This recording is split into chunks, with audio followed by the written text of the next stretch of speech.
back to the Class Video Spotlight Series. I'm your host, Doug Tolley. We're joined today by Bradley Hunter. Bradley works with our social determinants of health and pop health research. Bradley, thanks for being here. Pleasure to be here.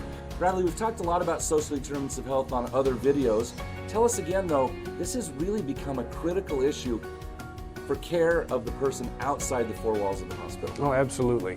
Because what you eat, where you live, how you live, if you exercise, all of those things play into your health a lot more than what happens when you come and visit the doctor. And if there are complications in any of those areas, like if you have job insecurity, housing insecurity, food insecurity, all of those things can really have an impact on your health. Not to mention the stress that you feel with any of those. Well, and we read literature, a whole bunch of people prescribe medications, don't ever even pick them up from the pharmacy, let alone take them. So trying to measure the whole person care, the things that happen outside the doctor visit, that's really become critical and important. And lots of vendors are jumping into this space. Absolutely. We see a lot of vendors helping to enable the network, and then several that are outside of that as well. Now, when you talk about enable the network, what sort of resources are we talking about? Who participates in these networks? Yeah, that's a great question. So there's a lot of different entities that come in. So there's community-based organizations, there's social organizations, there are faith-based organizations, and then there's also higher education, right? And all these things come to help buoy up the individual that needs help. So somebody that really needs that help, then how do they as an individual sort of tap into this network, and where do these vendors play in making sure that they get the help they need and that there's follow-up on that?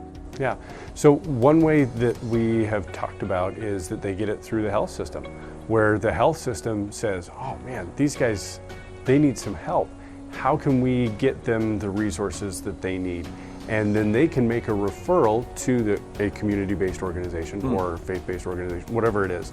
And now it's an electronic referral, where it used to be, you open the file cabinet, you look through and you're like, okay, you need to go and see these guys. Now it's an electronic referral, and they say, and when you get over there, they'll let me know. So that'll be great. So closing the loop on that, that's a big deal to really make sure that people are getting the help they need to really get better. Mm-hmm. Well, that's great. Today we're talking a little bit about Unitas. One of the things I liked about Unitas when I studied them a little bit, their founders had a background with the military and started out with helping folks through the VA. Yeah, and Dan, their CEO, is actually still active Air Force Reserve. Wow. So, that's a population that needs some help and doesn't get all the help that it needs a lot of the time. Has largely been underserved, especially in some of these other issues like mental health and some of those other challenges. What are some of the other things we saw in the research that you thought were interesting?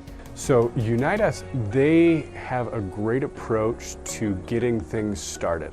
One of the things that the providers that we talked about is they said, we feel like our area has been reinvigorated.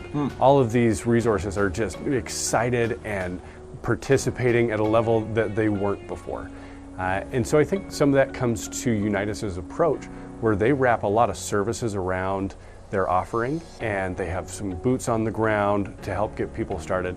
And that's something we heard across the board, is their implementation, their training, just fantastic, and we loved it. That's interesting, because bringing in the software to kind of coordinate, make sure everybody's seen what everybody else has seen, reinvigorated the network. I thought that was pretty neat.